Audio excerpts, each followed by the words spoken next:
This is Badge of Dishonor by Crime in Court, and we're diving into raw police interactions to uncover coercive tactics, excessive force, and rights violations. No filter, no excuses, just the truth. Let's roll. Hi, everyone. Welcome to Crime in Court with Heather. This is my series Badge of Dishonor, where we go over different interactions with law enforcement and civilians and discuss. So today we're actually going to go over the third and final recorded confession from Jessie Misskelley of the West Memphis Three.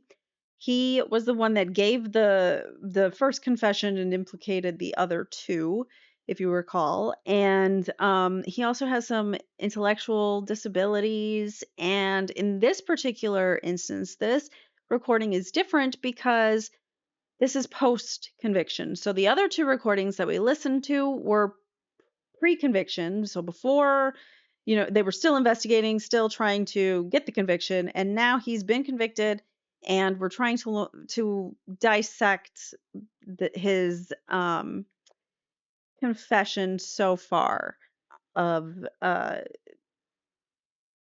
or not so far, but based on those compared to this. So parts 1 and 2 I did on my channel already. So this is part 3. If you haven't already watched those, I suggest going back and watching those. Hold on, I gotta get readjusted here. All right, I needed my earbud in and I didn't have it. Okay, so let us get started here. We're going to listen to again, this is the third recorded confession, but it is post-conviction from Jessie Misskelley. And there are, as you can see on the screen, there's a note here that says the audio recording is incomplete and some sections contained in the transcripts are missing, so they have been removed to match the audio. Just FYI. So there are some consistency issues here with the recording, but let's begin.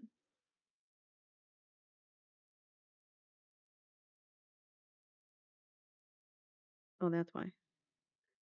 Helps to unmute. I don't hear anything. Oh, here we go. Okay. Requested of the judge that it be delayed until the psychiatric evaluation could be performed, and that the court indicated that this statement could be taken before that evaluation over the objection of Mr. Stitter. That's correct. And that this statement will be tape recorded, and a copy of that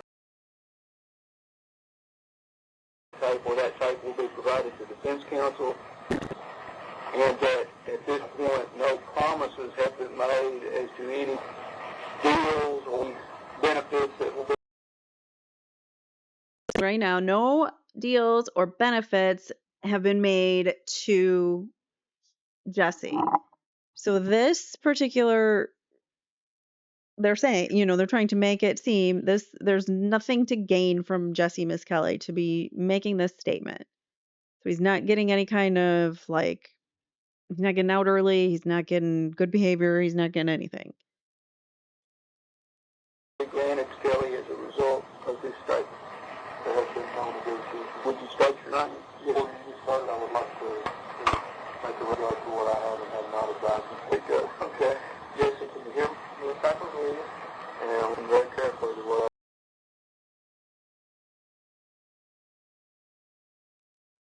have to tell you. I told you that I had sense. Is that correct? And that this new evidence made on and the court possibly get out based on this evidence. Is that correct? Yes, it is. Okay. Statement was against my advice and wishes. What's happening right now is, I forgot to mention that part, his defense attorneys are in the room and they have advised him not to speak. So the last screen, go back a little bit. What did it say? That wasn't that one. Okay. Jesse, can you hear me? Yes, I can hear you. And I'm listening very carefully to what I have to tell you. I told you that I had sense. told you that I have some new evidence. This is Stidham. Is that correct? He says, that's what you said. Stidham says, and I told you that this new evidence that I plan on filing a motion for a new trial and that the court could possibly grant you a new trial based on this evidence. Is that correct? And that this new evidence may on and the court could possibly grant trial based on this evidence? Is that correct? Yes, sir. Okay. Statement was against my advice and wishes.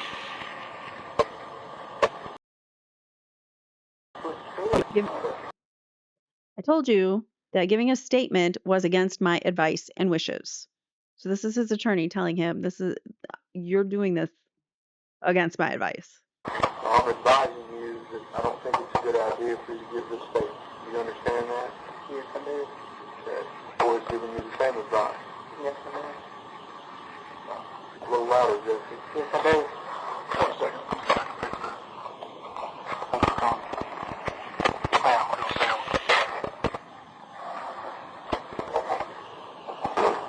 So you understand that my advice to you is that you not say anything.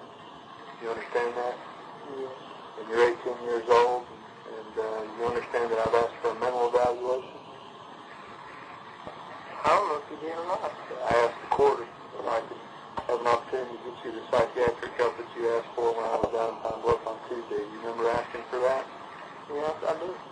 You asked me to get you a psychiatrist? Well, I need help. Okay. And that's why I asked the judge for an opportunity to get you that evaluation before you made any statement. Do you understand that?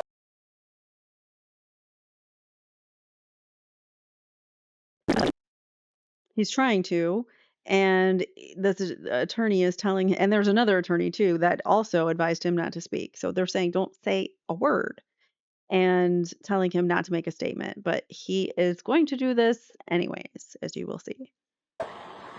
So keep in mind, though, that he was coerced and manipulated for over 12 hours in a room with investigators prior to his first interview. So whatever psychological effects that had could still be lingering. He could still be feeling it. He could still possibly believe that he's doing the right thing by lying, but for whatever reason, this is what we have, and he's still talking, even though everyone tells him don't speak. And you also understand that, again, it's my advice that you not talk or give any kind of statement here tonight until we have a chance to file a motion for new trial and get you evaluations completed. Do you understand that? Yes, I do. And it is your decision to go ahead and make a statement anyway. So you still want to give a statement despite my advice and counsel? Yes, because I want something done about it. Okay. So, is there any part of what I just told you that you don't understand?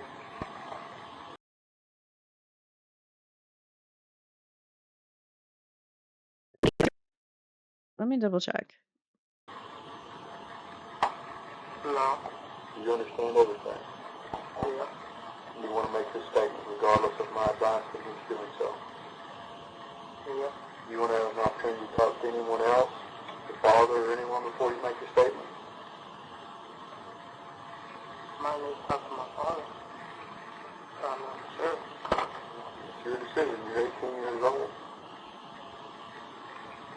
Yes, I am. Do you want to talk to your father or not? No, I don't. You realize that once you make the statement, there's no coming back. I know there's no coming back. You want to add to that, Greg? Jesse? You realize that I don't always agree with everything Dan says, but this time I agree that I don't think you should say anything. You know that?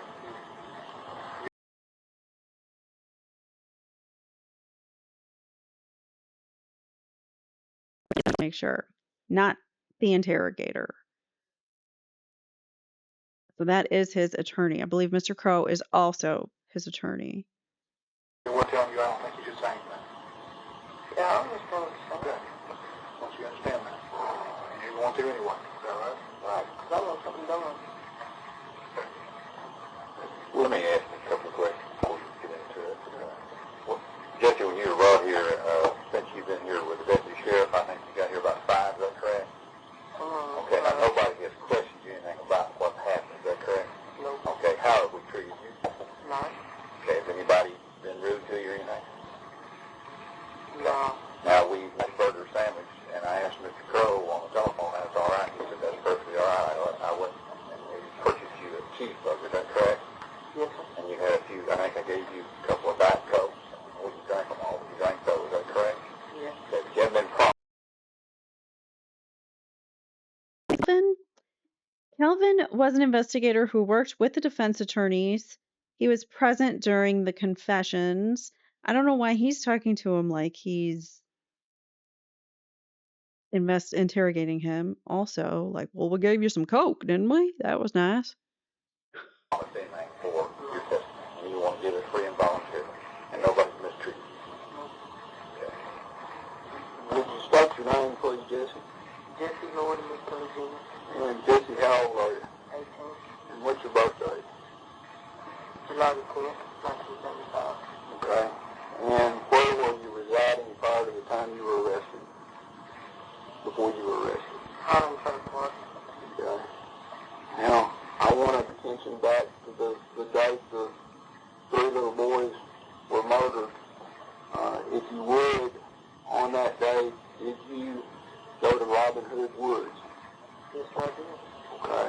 And who did you go there with? Okay. And when you went there, what happened when you got to the woods? We did that for a while, and the little boys came up. Okay. What was you? Had you had anything to drink, or had you done any drugs, anything like that prior to that time, or during that time? Okay. What were you drinking? Whiskey and lemon. Okay. And do you recall whether it was daylight or dark when you got to the woods?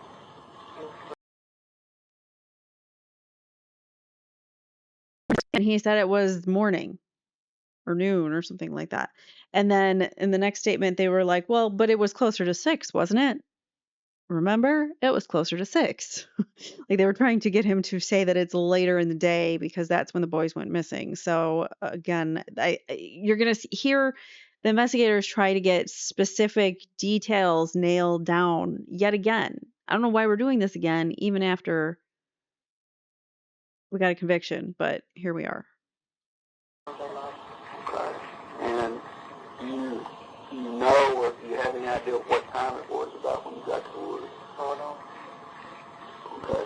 Now, where did you enter the woods from?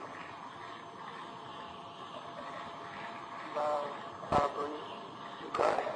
And when you what? On the service road. Okay.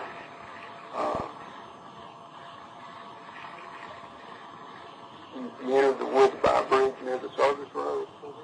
Okay. Were you all? Who was with you at that point? Where did you get with them? Shore. Okay. And was there anybody else with you? Okay. And when you entered the woods near that bridge, what happened next? We just sit out there and start drinking. You know what I'm saying? We heard some noise.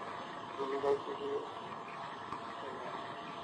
And then you just sit there and all of a sudden he did, and then the boys come up and drink them. Now,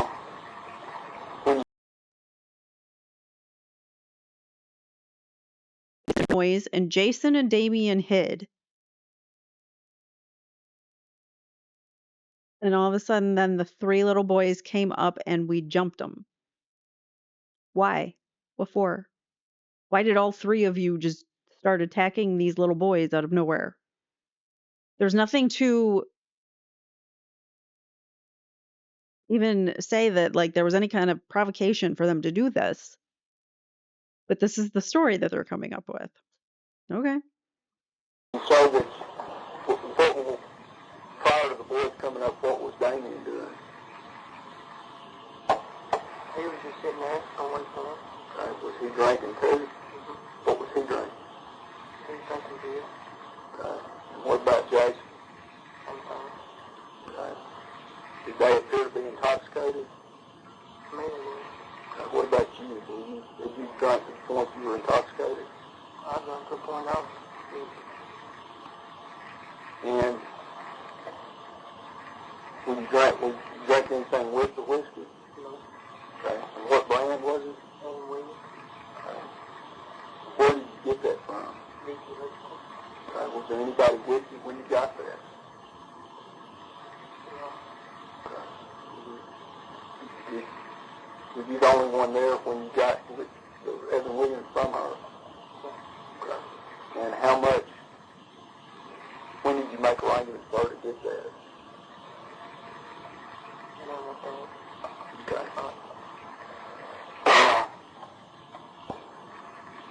Where had you been right before hooking up or getting with Damien and Jason? Well, that morning I was to West Memphis Three. Okay. And about what time did you get through roofing? I got off at dinner time. Okay. And after you got off at dinner time, what were you doing right before you met up with Jason and Damien? Where had you been? On Trailer Park. Okay. And had you seen anybody at Highland Trailer Park right before you left to meet up with those two? Yeah. Okay. And who had you seen? Lewis, Susie, Jessie, Pat, Bubba, Cody, Stephanie, Bobby.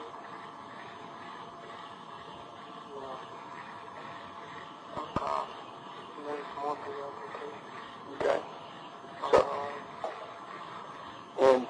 So it was after, did you have any idea what time it was when you left the trailer park, approximately? I don't know what time it was. I didn't have my watch. Okay. And where were you when, as far as between the trailer park and Robin Hood Woods, when you ran into or came across? Much. It's weird because in the first one, like I said, he acted like, we were there in the morning. It was early in the day. And then they needed it to be later. So they're like, well, you don't wear a watch, do you? You don't know what time it was when you got there. So they may have actually convinced him that the time that he got there was actually later because of the things that they are saying to him and the way that they're subtly implying this. This particular conversation might be a little more subtler than either of the other ones, but the manipulation is definitely there. And we're going to see even more leading questions and things like that to try to get details, facts nailed down. For some reason, we're still doing this. Jason and Damien. Okay. Is that where you met them? Mm-hmm. Okay. Where were they when you met them? By the financial state. Okay. Did you know ahead of time you were going to meet them there? Yes. Okay. And how did you know that? Well, Damien. I talked to him a couple times, and he wanted me to go to West Memphis with him and Jason. Found some girls, and I went. You know. He asked if they knew. Did you know ahead of time that you were going to meet them there? These boys, these three boys. He says, yeah. Okay. And how did you know that? Misskelley says it was Damien. I talked to him a couple times and he wanted me to go to West Memphis with him and Jason and find some girls. And I went. So they weren't there to find little boys and to do these whatever horrible things to them. They went to go just hang out, drink probably, and find some girls to talk to. They're teenage boys. That's pretty much what you do. At least in my generation, that's what we did. So Misskelley is not going along with we knew we were going to meet him there.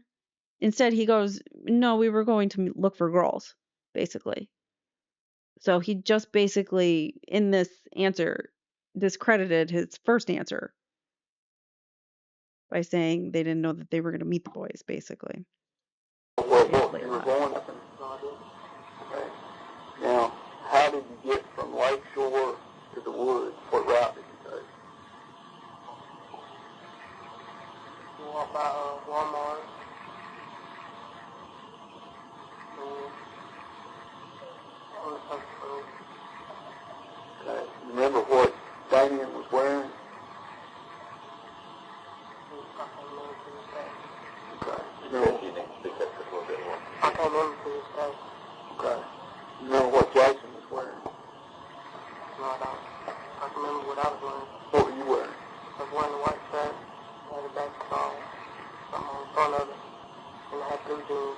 freezer and wipe them down the bed.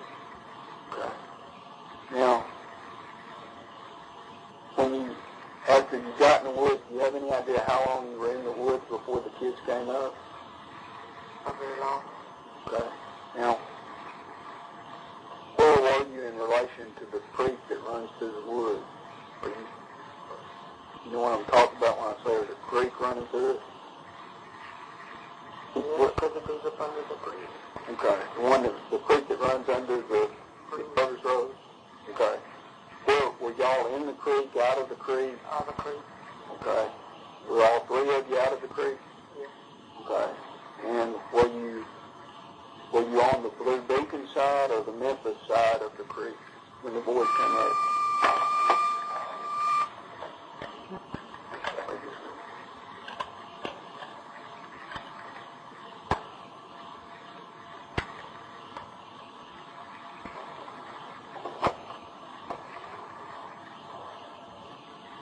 Let me ask that again.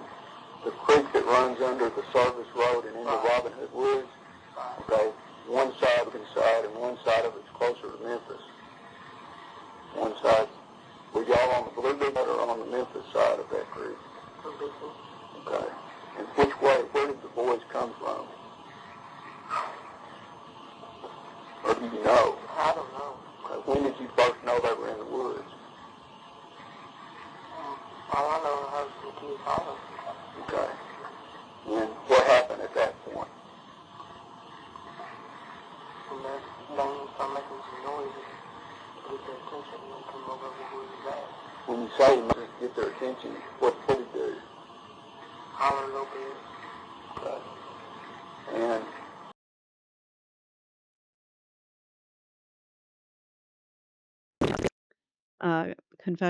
Supposed confessions.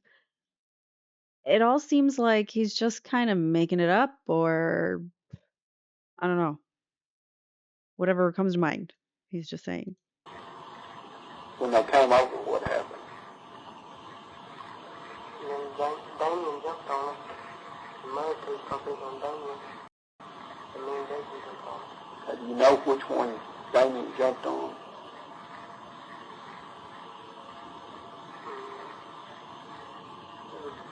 One of them had long hair. Okay. Which two was it that jumped on Damien when he jumped on the other one? I can't remember. What happened at that point? When Damien jumps on one and the other two jump on him, what happens next? Me and Jason grab him. Okay. Good. Who did Jason grab? What did that boy have to get? What was that? You said something about a boy that was one of them for him. Now, when you go in and jump that one next, before, we're describing what you Jay said. Yeah, first he went on a little bit scratch, you know. The other one, probably, put his whole tank up and down on the toe.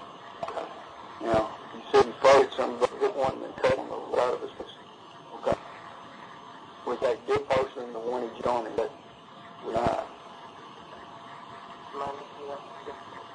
What was doing this time? What was it? How many times I hit him?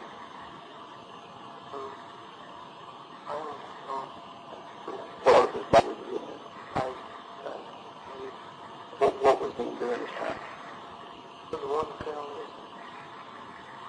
This is hanging on his. That's what you saw me in the bus was in there.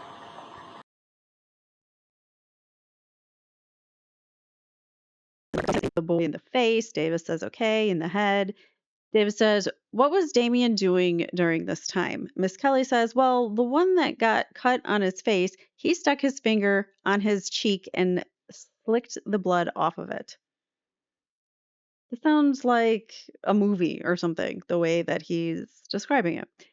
And then the Davis says that's what you saw Damien do. What else was he doing? Miss Kelly says he grabbed one of them by the ear. I don't know which one. He grabbed one of them by the ear, trying to pull his ear off or something. He grabbed him pretty tight. It turned kind of red.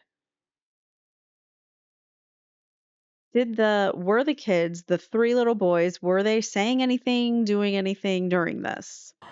He grabbed one of them by the ears. And we're still on right here.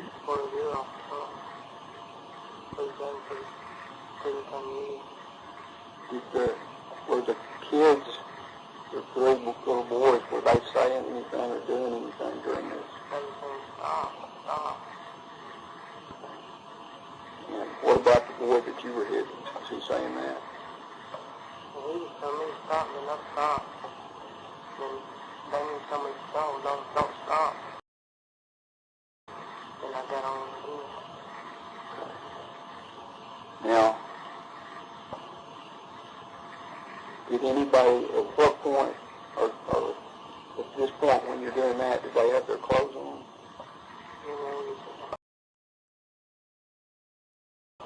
Okay.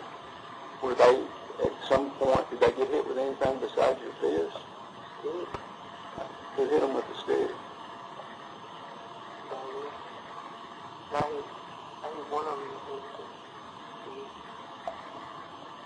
You know, when you say that, you remember what kind of stick Damien had? You saw those sticks we had in court? No, I didn't look at them. Okay. I know it was a stick. Like somebody carved something into it or something. You know, part of the ball off of it. Okay. You know how long it was? Was it as long as a baseball bat or longer? It was as long as a baseball bat. Okay. Describe for me what it looked like as far as you say it looked like the city carved on it.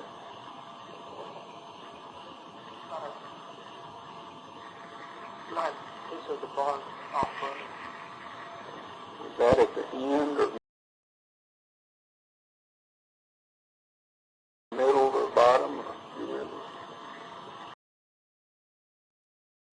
Remember that there's parts of this that are cut out, so you're hearing little chunkets cut out, but that's not me. That's just the audio here.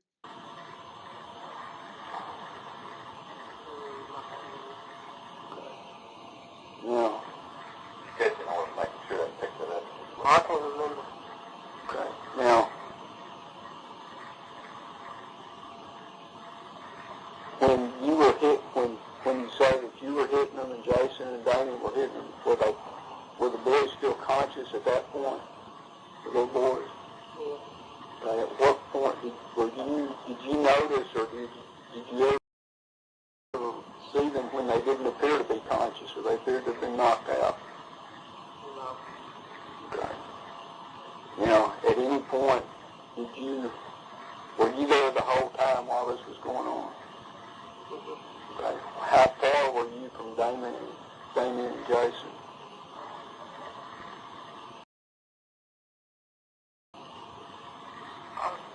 Pretty ways from them.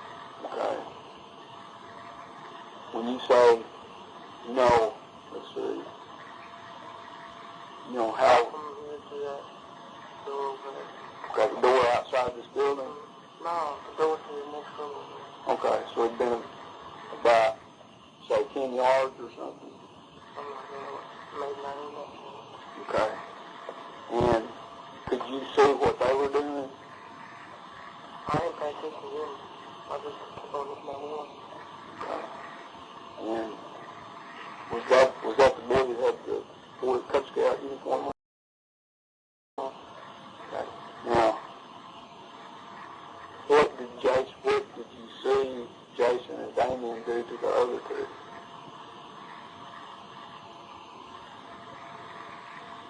Well, Damien was going to screw one of them. When you say he was going to screw him, what did you see him do?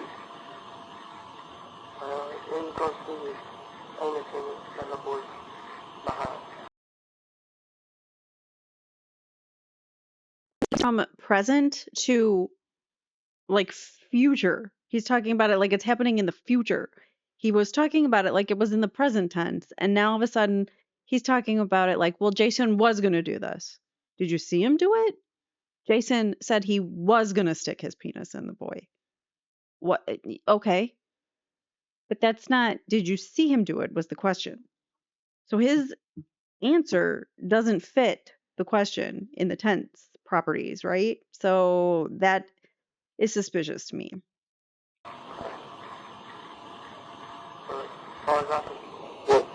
When you say he was going to, what did you see Damien do and what happened between him and that little boy as far as that goes?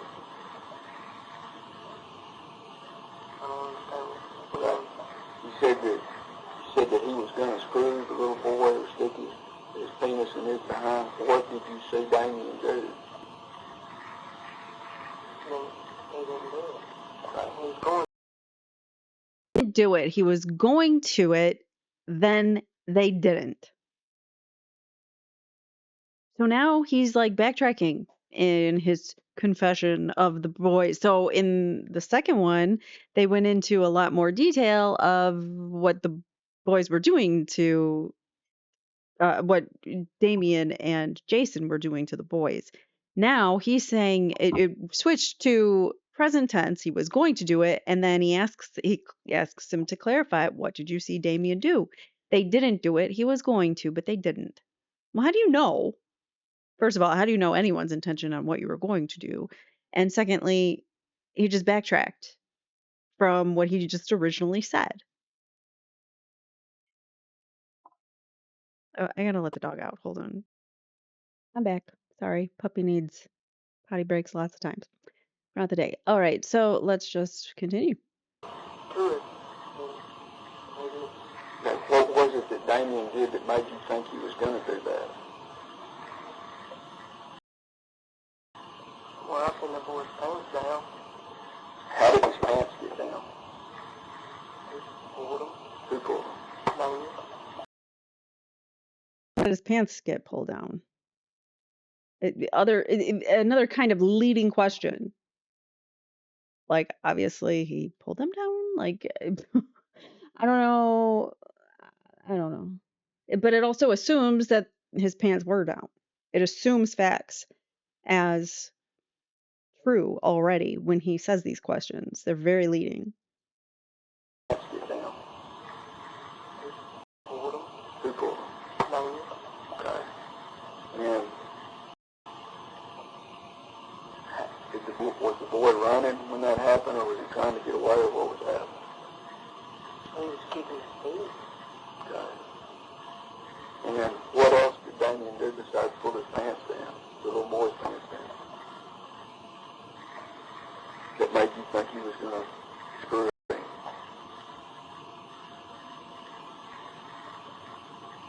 What do you mean? What did you see? You said that Damien pulled his pants, the little boy's pants down. Did you see Damien do anything else that indicated he was going to screw him? Damien had his clothes on, or did he, at that point? He had his pants unbuttoned. Questions in the way that they're being asked. Okay. And at that point, what was Jason doing at that time?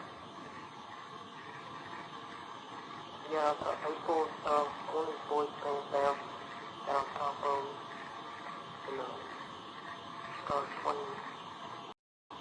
Okay. When you say he started, he's swinging his arm. Okay. Around it. Can you show me what you mean by that? He's coming like this. Like hit me? Yeah. Like he was swinging the leg. Okay. Was the boy lying face down or face up? Face up. Okay. And did Jason have anything in his hands at that point? He had a knife. Okay. And where was he actually hitting him with the knife or with his fist? Well, the blade was open. Right. Could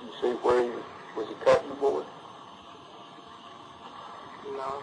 It looked like he was putting in there his legs. Right. Did you ever see one of the boys get cut?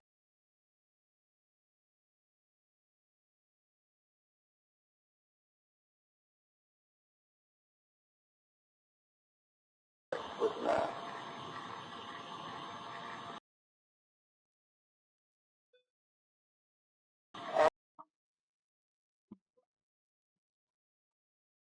What is happening? After he got buried, and I know what he done. What did you see? I thought that boy, missing everything. You would, when you saw that, describe to me what you saw Jason do and what you saw happen. Well, when he was doing that, I seen blood flying. Where did the blood go? Not that weed. He was laying around there. What did the boy do when that happened? He started hollering. And they just put his shirt over his mouth. He put his shirt over his mouth. What did Jason do after that? Then he came over where I was at. What did he do then? He wanted to do that one I was shooting. He wanted to do him the same way, and I wouldn't let him. What did you say to him? I told him, I said, I'd eat you to the other. No, you ain't doing this like this. What did Jason do then? He looked at me real weird. He told me that night. He just walked off. And had you seen that knife before? Yeah. Whose knife was it? What did it look like? Hello? Okay. My mic didn't look like it was moving. I don't know. I'm having issues with the computer right now. So Jason did have a knife that the police confiscated in their search of Jason's home. So Jason Baldwin had at least one knife that they took from him, but it wasn't the murder weapon. They did not recover the murder weapons, so we don't know how those injuries took place or what weapon caused those injuries, yet they're trying to tie Jason's knife to the crime scene.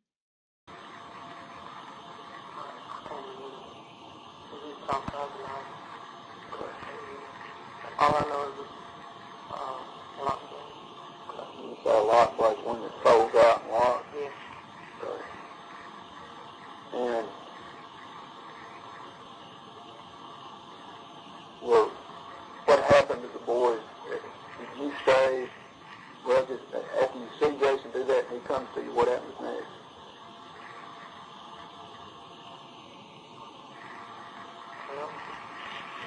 Well, Daniel was squealing. Jason went back to that one boy. Hitting him some more. And when you say the one boy, Okay. okay, is that the one who had his penis cut? Mm-hmm. Yes, sir. Jason goes back to him. What's he doing to him when he goes back to him? He just started hitting his face.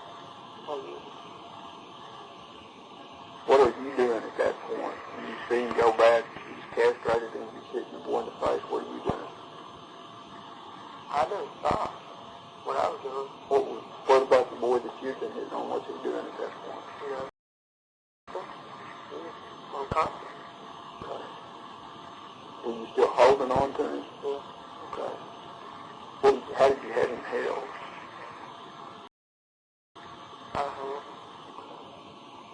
You next go back to the other boy. Describe to me what Damien's doing at this point.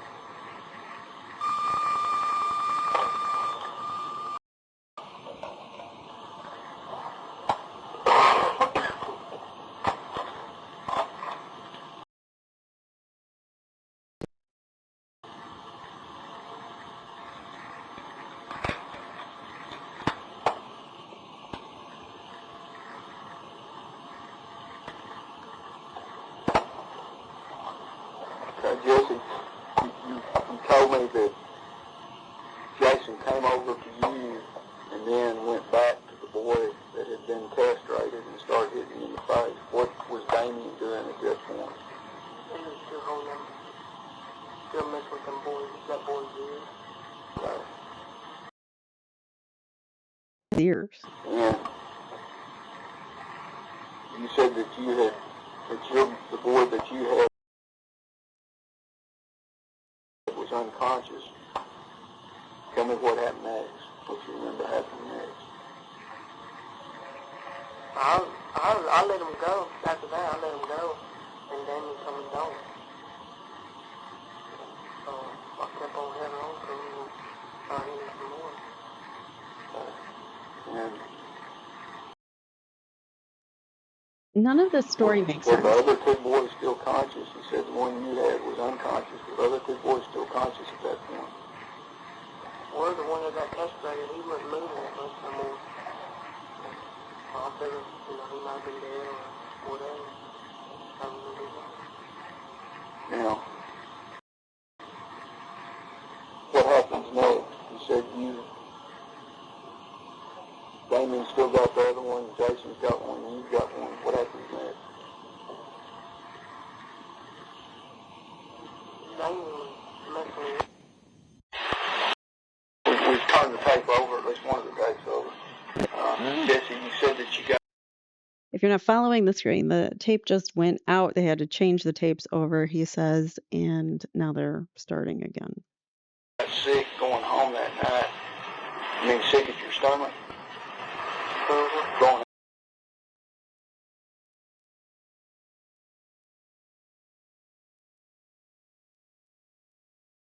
This is annoying.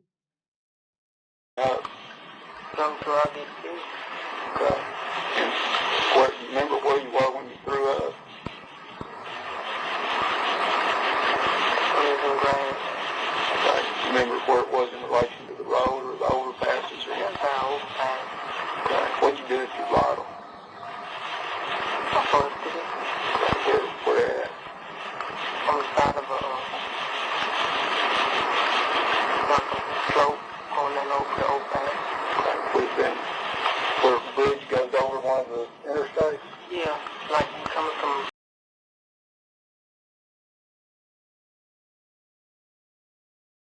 Whatever that is in the background, it's awful. Like from Little Rock, it goes under. Yeah, that bridge goes towards Memphis. Okay.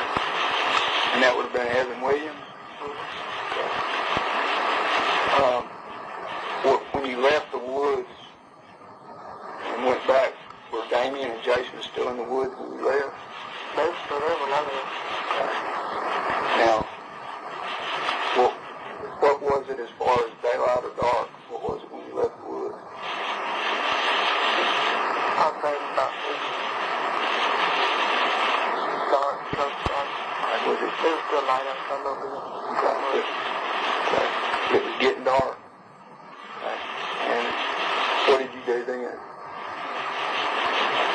I went to my house, got my mask, then went to Johnny, And you went wrestling? Was it dark when you left to go wrestling? believe it. Okay. But on that night, was it already dark when you got ready to leave? Because usually if they is ready to go and we don't go, we just sit there and finally get ready to go.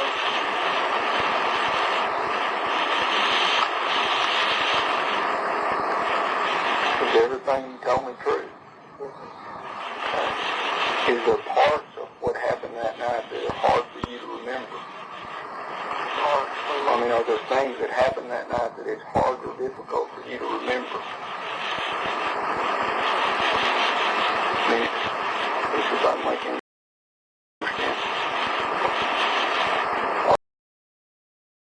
This is annoying me. I'm hitting pause and it's taking like 3 times to pause it. What was I going to say? So he's giving him an out. This investigator, Davis, is giving Misskelley an out, saying, your memory's not that great, is it? So just in case some of your details are incorrect, you have a problem remembering things from that day, right? Are there parts of that day that you don't remember? Trying to get it to seem like, well, if there's things that are inaccurate in his confessions, it's okay because he has faulty memory issues. Not that it's a false confession. Wow. The events that took place that night, things that happened that is somewhat difficult to remember. I can't remember. Were you there when the 3 boys were killed? Yes, I was there.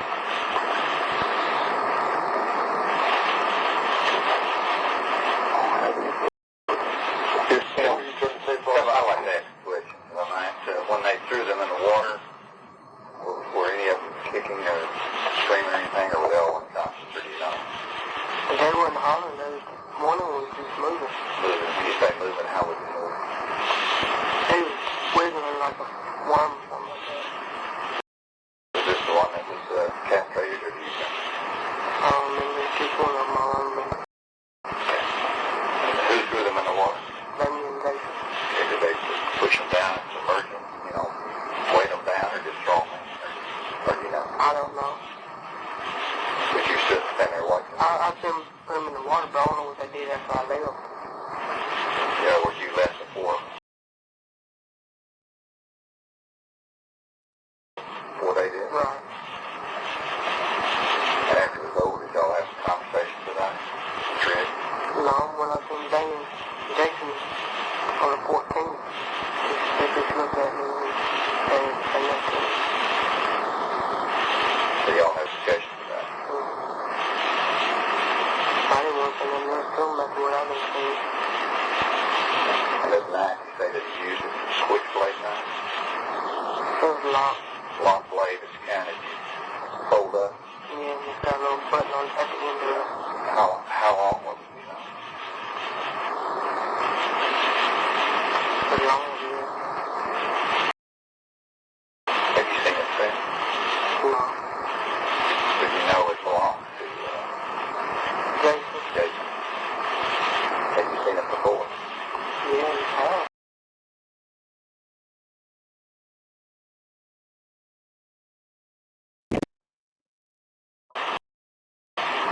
Yeah, I found out tonight. Jessie, this is for the purpose of the take the stand still. Prior to making the statement, you reviewed the talk to Mr. Crow, is that correct? Yes, I did. You didn't want to talk to him. No. And again, we advise you not to make the statement. Is that correct? Yes.